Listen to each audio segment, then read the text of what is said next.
สบายดีบรรดาทานจะมาสืบต่อเผยแพร่บทอธิบายประมวลกฎหมายแพงซึ่งจะมาลงลึกในมาตรา187การจดทะเบียนการย้ายห้างระหว่างพลเมืองลาวกับคนต่างดาวคนต่างประเทศหรือคนบ่มีสัญชาติการจดทะเบียนการย้ายห้างระหว่างพลเมืองลาวกับคนต่างดาวคนต่างประเทศหรือคนบ่มีสัญชาติให้ดำเนินอยู่ภายในขั้นแข็งบ่อนคู่เบ้าสาวอาศัยอยู่ก่อนการย้ายห้าง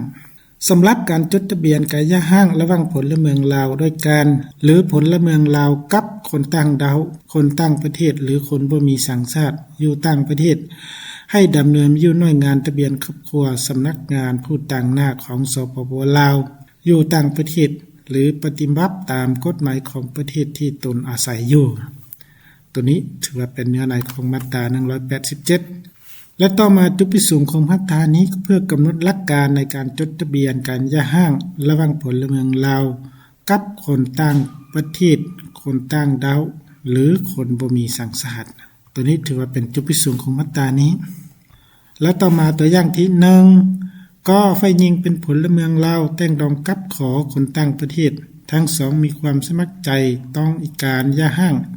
โดยประกอบเอกสารยื่นไปในภายในนครหลวงเวียงจันทน์บ่อนคู่ผัวเมียอาศัยอยู่ก่อนการย้ายห้างตัวนี้ถือว่าเป็นตัวอย่างที่1และต่อมาตัวอย่างที่2กและขอเป็นพลเมืองลาวทั้งสองเป็นผัวเมียกันและพาการไปดำรงชีวิตอยู่ประเทศข้อมาเป็นเวลาหลายปี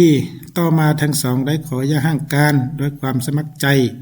ในกรณีแบบนี้แม่นให้กและขอไปจดทะเบียนอยู่หน่วยงานทะเบียนครอบครัวของสำนักงานผู้ต่างหน้าของสปป.ลาวหรือปฏิบัติตามกฎหมายของประเทศที่ตนอาศัยอยู่นั่นตัวนี้ถือเป็นตัวอย่างที่